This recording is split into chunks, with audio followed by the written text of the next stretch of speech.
బాగా అపురూపం చేస్తాం, అతి గారాబం చేస్తాం, ఆ తర్వాత మనమే బాధపడతాం బిడ్డల పెంపకంలోనండి. మీకు తెలుసు బజార్‌కి పంపిస్తే వాడికి బీరకాయకి, కాకరకాయకి కూడా తేడా తెలీదండి. ధనియాలు తీసుకురారా అంటే ఇంకోటేదో తీసుకొస్తాడు. ఇంత దారుణంగా ఉన్నారు పిల్లలు. సరే పోనీ ఖర్చుల్లో ఏమన్నా తగ్గుతాడంటే అసలు తగ్గేదే లేదండి. బ్రాండెడ్ టీ షర్టులు కావాలి, వాడికి నచ్చిన హోటల్‌కే తీసుకెళ్ళాలి. ఇక బైకు, సైకిల్ దగ్గర నుంచి అన్నీ కూడా వాడికి నచ్చినట్టే చేయాలి. కారణం ఏంటి అంటే వాడికి రూపాయి విలువ తెలియకపోవడం అండి. రూపాయి విలువ తెలీదు. రూపాయి ఎలా వస్తుంది, ఎంత కష్టపడితే వస్తుందనేది తెలీదు. అందుకే చిన్నప్పటి నుంచి మా తల్లిదండ్రులు గానీ, మన పూర్వీకులు అలా పెంచలేదు. గట్టిగా పెంచారు. వాళ్ళు ఏ పనైతే చేస్తున్నారో ఆ పనిలో పెట్టి గట్టిగా నలగొట్టారు కాబట్టే, బాగా నలిగాం కాబట్టి ఇప్పుడు కష్టం, సుఖం, రూపాయి విలువ అన్నీ తెలుస్తున్నాయి. లైఫ్ హ్యాపీగా లీడ్ చేస్తున్నాం కదండీ! ఎంత కష్టం వచ్చినా గానీ హ్యాపీగా లీడ్ చేసేయగలుగుతున్నాం. పిల్లలు అలా లేదు.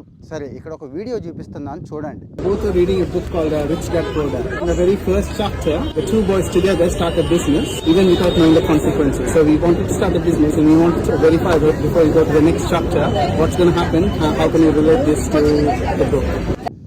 చూశారు కదా, ఇక్కడ ఆ పాప నిమ్మరసం అమ్ముతుందండి. నిమ్మరసం ఎందుకు అని తండ్రిని అడిగితే ఆయన చెప్తున్నాడు చూడండి.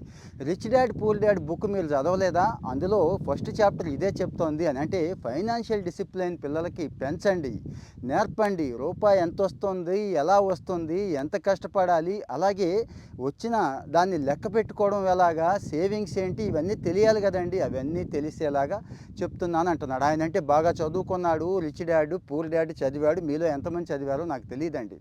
మా చిన్నప్పుడైతే అంతేనండి. మా నాన్న కూడా సెలవు వస్తే చాలు పొలం పట్టుకుపోయేవాడు, ఎంట పెట్టుకుపోయేవాడు. అది కూలి పని అయినా ₹25 వచ్చేది ఒక్కోసారి అయితే.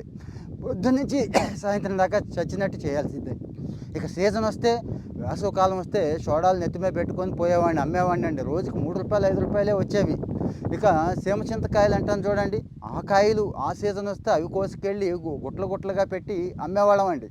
అంటే పేరెంట్స్ అబ్జెక్షన్ చేసేవాళ్ళు కాదు, మంచిదే వాడికి కష్టం తెలియాలి అనేవాళ్ళం. కానీ ఇప్పుడు పేరెంటింగ్ పరిస్థితి ఏంటి, మీ పిల్లల పరిస్థితి ఏంటి, ఖర్చులు ఎలా ఉన్నాయి, వాళ్ళకి ఎంతవరకు తెలుసు, అసలు ఏం తెలుసు, ఒకసారి ఆలోచించండి. మరి ఫైనాన్షియల్ యాక్టివిటీస్లో పెట్టండి. అలాగని వాడు సంపాదిస్తే మీరు కూర్చొని తినమని కాదు, అలాగే ఎలాగో చేయరు. వాడు సంపాదించేసుకొని వాడి కాళ్ళ మీదే నిలబడిపోతాడని కాదు, కానీ అలవాటు అవుతుంది. నిలబడితే మంచిదే, చాలా మంచిది. కానీ నిలబడరు, కానీ తెలుస్తుందండి.